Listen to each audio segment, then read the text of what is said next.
All right, let's dive right into this explainer. Today we're mapping out a seriously fascinating ecosystem. We're going to track exactly how a highly manufactured pop anthem, released by a massive global group, somehow transforms into a highly predictable, incredibly lucrative revenue stream for anonymous digital creators who are literally operating in the shadows. So I want to kick things off with a bit of a brand teaser. What does a globally dominant girl group actually have in common with some anonymous creator sitting on a laptop halfway across the world just analyzing their content? I mean, on the surface, nothing, right? But the answer is actually human attention. It's the flawless, absolutely relentless execution required to capture it. To really understand how the money flows in this 2026 digital economy, we've got to look at the art that generates the hype in the first place. Take Katseye's absolute banger of a hit, Animal. This track totally thrives on a core thematic duality, that intense tension between strict control and just pure instinct. Critics have actually noted how brilliantly the song plays on the gap between how someone appears to the outside world, perfectly polished, put together, corporate, and who they really are when the doors close. The lyrics literally celebrate this uninhibited desire, basically saying that while the public sees this controlled facade, the true wild animal side comes roaring right out on the dance floor. Now, Animal serves as the bold second single off Katseye's latest EP, Wild, perfectly following up their massive Coachella debut track, Pinky Up. And look, this whole release, masterminded by Hybe and Geffen Records, is just an absolute masterclass in building a cohesive musical era. Because let's be real, in 2026, dropping random disconnected singles is completely dead. Artists today have to build this deep, interconnected lore to keep fans clicking and algorithms feeding. It's not just a track list anymore, it's a multi-layered narrative engineered to totally dominate the global charts.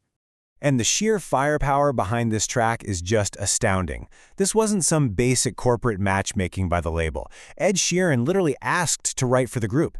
Yeah, he heard their previous track Gnarly while on vacation in Mexico, became a massive fan, and proactively reached out. Partnering up with Grammy-winning heavyweights like Blake Slatkin, Johnny McDade, and Umar Fetty, they engineered this track with a retro Motown undertone, killer pop hooks, and this undeniable kinetic energy that basically forces you to get up and move. The music video, by the way, perfectly reflects this chaotic duality we were talking about. It's set in this sterile corporate observation room where the group suddenly transitions from these rigid gray suits into wild, untamed outfits.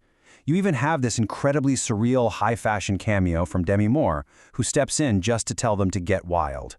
But the artistic immersion is a little broken, let's say. Reviewers were pretty quick to point out the stark irony of a song about getting wild, featuring these blatant, lingering, painfully obvious camera shots of Jollibee burgers and Bose headphones. But here's where things get really interesting.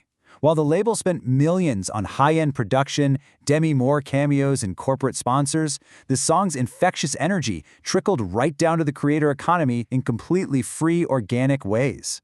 Take a dancer named Jeremy Melodious. He captured nearly 100,000 views literally overnight. He didn't wait around to learn the official, highly synchronized choreography. He just threw on a brown shirt and baggy jeans, stepped into a bleak concrete parking garage, and freestyled to that addictive chorus. Trendjacking a massive cultural moment like this requires absolutely zero budget, just raw commitment and a deep, deep understanding of internet psychology. You hear a fresh hook, you trust your body, and you post. For Jeremy, the virality didn't just come from his raw talent, though he has it. It came from the insane community engagement it sparked. Viewers immediately flooded his comments, debating whether his chaotic freestyle was actually better than the label's polished choreography. So Jeremy successfully rode the wave of Katseye's multi-million-dollar campaign without spending a single dime of his own money. Okay, so Jeremy showed his face and danced. Great. But what about the shadow economy? What about the thousands of highly profitable channels generating millions of views analyzing these exact pop groups, dissecting the music videos and explaining the industry drama, all without ever stepping in front of a camera? This brings us to a really critical question about the 2026 creator landscape. How are savvy digital operators capitalizing on this exact music lore entirely behind the scenes, turning massive fandom into a highly lucrative business? Well, according to top French creator Arthur Parfait, to survive today, you have to stop being a simple YouTuber and evolve into a full-fledged media company. Think about it. A traditional YouTuber relies on their personality. If they get sick or, hit burnout, the whole business grinds to a halt. But a media company, that's an evolvative asset. It's like a Bloomberg 2.0, but tailored for a specific, hyper-obsessed niche. Advertisers are actually fighting to place ads on these channels because they offer deep expertise, cinematic editing, and incredibly high, predictable viewer retention. And advertisers today demand precision. They fundamentally reject the cheap, mass-produced garbage of the past. If your strategy right now relies on churning out robotic AI voices, reading low-effort Reddit stories over stock footage of rain, you are literally years behind. YouTube has actively purged that AI slop from its algorithm. Today's wildly successful faceless channels survive on rigorous research, highly authoritative scripting, and bespoke, cinematic visuals that keep viewers absolutely glued to their screens. When we look at data from the analytics platform Scriptify, we see a fascinating divide. Personal finance naturally yields premium payouts, right? Finance apps and banks will pay top dollar for a new customer.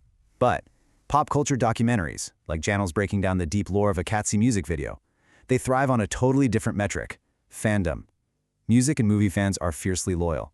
They're highly engaged, incredibly passionate, and they consume content in massive binge-worthy quantities, which allows these pop culture channels to scale up incredibly fast. So let's talk RPM, revenue per mil, which is basically just what advertisers pay per 1,000 views. Finance might pull in $10 to $25, while pop culture sits way lower, typically between $2 and $8. But the sheer, repeatable volume of engaged fans makes pop culture ridiculously lucrative. A beautifully edited 15-minute video dissecting the hidden meanings in Katseye's animal or exploring why that Demi Moore cameo matters can easily pull in millions of views. You're entirely offsetting the lower RPM through massive scale. But there's a catch. Of course there is. The bar for quality is exceptionally high right now. Deep dive authority channels often spend upwards of 20 hours just researching scripts and analyzing data before they even dare to open their video editing software. 20 hours! That is half a standard workweek spent entirely on research. Arthur Parfait specifically notes that true media companies treat their scripts like absolute gold because you simply cannot fake expertise anymore. A mediocre script? It'll lose 50% of its audience in the first 30 seconds. You're essentially producing a TV-quality documentary every single week. So how do you survive past week 6 and actually scale this into an empire? Platform data reveals you need an exact, repeatable production machine running flawlessly behind the scenes. Honestly, the specific niche matters way less than the operational machine. You need a standard skeleton for every single episode, a visual style that people instantly recognize in like 3 seconds, and a rigid weekly publishing schedule.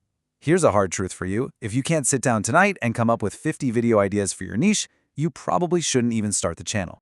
By structuring your digital channel this way, you're effectively removing yourself as the primary bottleneck. You start by perfecting a highly structured, time-coded script. Then, you leverage modern AI pipelines to generate highly cohesive, cinematic visuals to replace that expensive, clunky stock footage. Finally, you hand this dialed-in assembly line over to a dedicated team, effectively multiplying your output. The ultimate goal here is building a massive catalog of evergreen videos that act as an evolvative asset, paying you dividends for years. It's exactly like a record label's back catalog of hit songs. Arabic content strategist Yakubi points out something super important here. Leveraging creator communities and modern AI pipelines is absolutely essential to streamline your workflow and outpace the insane competition today. Trying to figure all this out entirely on your own in a vacuum is just a massive waste of time, and the failure rate is incredibly high. Plugging into communities gives you the exact blueprints of what's working right now, literally saving you months of brutal trial and error against a very unforgiving algorithm. So bringing it all back, ultimately, both Katseye's stadium-shaking stage presence and a faceless YouTube empire operating from a laptop in a coffee shop rely on the exact same core principle: capturing human attention with a flawless, perfectly executed script, whether it's that carefully choreographed transition from corporate suits to wild party outfits under Demi Moore's gaze, or a perfectly paced 15-minute video essay explaining why that transition even matters. Both are meticulously engineered down to the exact second to keep you watching, engaging, and sharing. So I want to leave you with this final, kind of provocative thought about exactly where you want to fit into this rapidly shifting digital ecosystem. Are you just going to be the consumer, happily tapping your foot to the latest summer hit? Are you going to be the frontline creator, hustling for views, doing a freestyle dance in a parking garage? Or are you going to step back and build this scalable, faceless media empire that turns that entire cultural phenomenon into a lasting, highly profitable digital asset? If you found this explainer valuable, please make sure to follow and subscribe right now so you never miss our next deep dive breakdown. We absolutely love mapping out exactly how these cultural and economic ecosystems fit together, and honestly, having you along for the ride makes it all the better. Hit that follow button, and I'll see you in the next one.